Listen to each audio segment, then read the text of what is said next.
the station covering all of the DMV. This is DC News Now. And good afternoon, and thank you for joining us for the new DC News Now at 4. I'm so excited. Here's a look at some of the top stories we're working for you on here on all across the DMV on DC News Now. An early morning crash sends a Maryland state trooper to the hospital. Was the driver responsible under the influence? We'll tell you what we're learning. Plus, charges have been filed in a triple fatal crash on Rock Creek Parkway. A woman now charged with second-degree murder and the death of 3 men. The breaking details just into our newsroom. And this afternoon, we're stretching your dollar as the president and House leadership continue their tug of war over the debt ceiling. Americans continue to struggle with their own personal debt. Consumer reporter Ben Dennis will share tips to help strengthen your finances.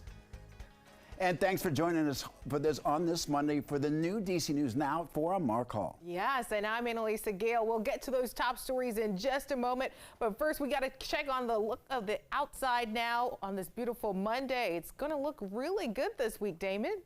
Oh yeah, guys, it has been fantastic so far, and starting a new newscast. We got the sunshine out there today. A lot of excitement on this Monday to kick off Memorial Day week, if you will, heading into the holiday weekend. A lot of folks, I'm sure, getting ready for the holiday weekend already. And on this Monday, yeah, look at how beautiful it turned out. Temperatures, they are in the upper 70s to lower 80s as we head into the later afternoon and evening hours. Frederick and DC leading the way there at 82 degrees. But thankfully, it's been feeling comfortable to go along with this warmth. We have a lot of dry air in place, and it's really being shown here by the fact that we hardly have any cloud cover. Yes, there has been a little bit of cloud development as we've gone later and later into the day, but all in all, that sunshine continues to win out between the clouds and also some of that smoke. Yes, the only nuisance we've had has continued to be that wildfire smoke coming down directly from Canada where those wildfires are happening. So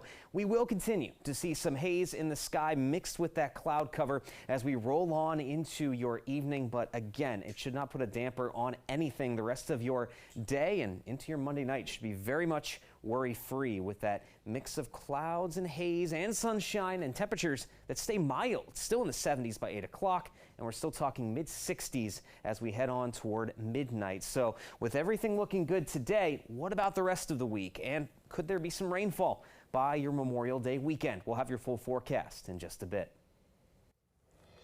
All right, thank you, Damon. Breaking news, a driver has been arrested and charged with second-degree murder. Yeah, this comes after that crash that killed 3 people along Rock Creek Parkway in March. U.S. Park Police says 43-year-old Nikita Walker of D.C.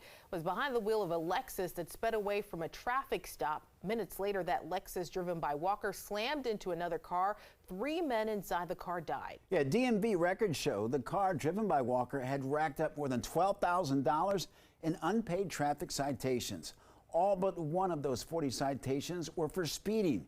We will continue to follow this story tonight with a full update on DC News Now at 9.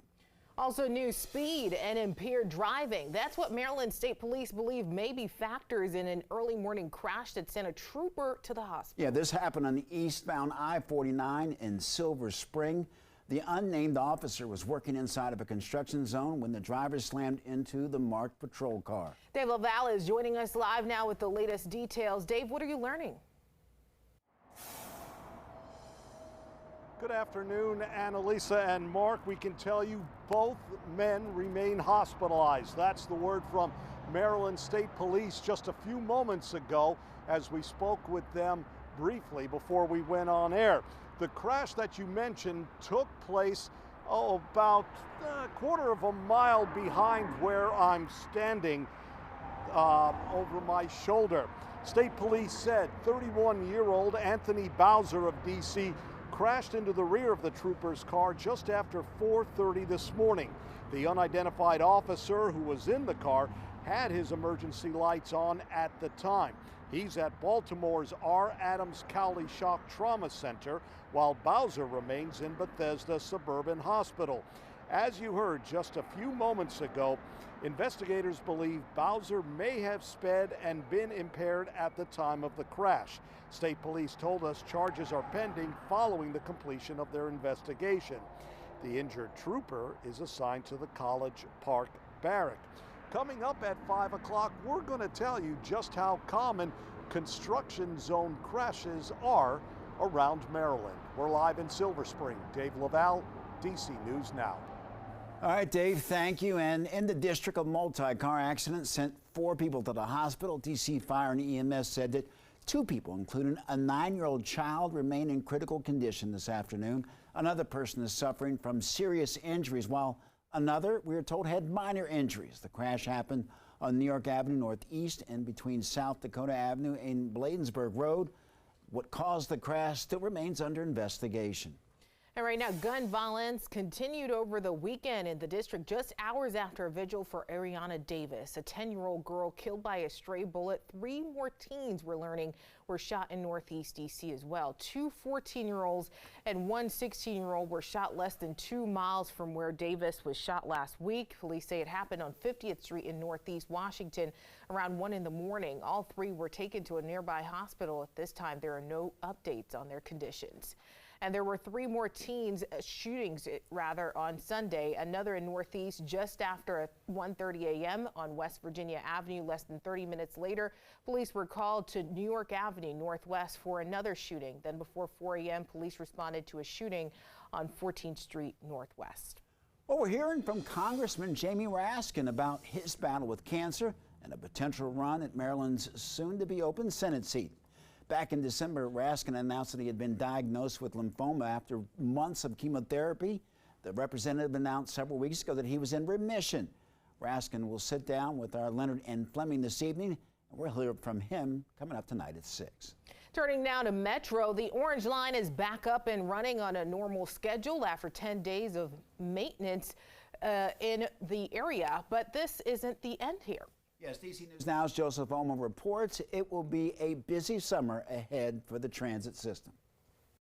Yeah, hey there. If you are a frequent rider on Metro's Orange Line, you might have noticed a slightly longer wait than normal over the past week and a half for trains. That is because at all 3 of these stations here, Minnesota Avenue, Deanwood, and Cheverly, repairs were happening literally right above you. Take a look. This is what was happening on the roofs that cover the station platforms. Metro had concerns about leaks and water damage, so they sent crews up to do what's called waterproofing there. That work is now complete, but it is only the beginning. Metro is set to take on several more maintenance projects over the next few months that could have an impact on your ride. This summer, there's going to be work done on the orange, the silver, and green line. So the best thing you can do, the #1 recommendation from me, go to Metro's website and pull up their trip planner. All you have to do is type in where you're coming from, where you are going, and it shows you the quickest way to get there. It factors in all the different things like delays and construction. Reporting here in the studio, Joseph Olmo, DC News Now. Back to you. Joseph, thank you. All new tonight, an amusement park in Frederick is calling out officials. They say that they were not told about a proposed tax increase. Yeah, and Anae Simmons is talking to the owners of the amusement park as she found out how that proposed tax would be used. The county executive is proposing a 10% amusement tax increase for next year's budget, which could hurt small businesses trying to provide an outlet for families in the county.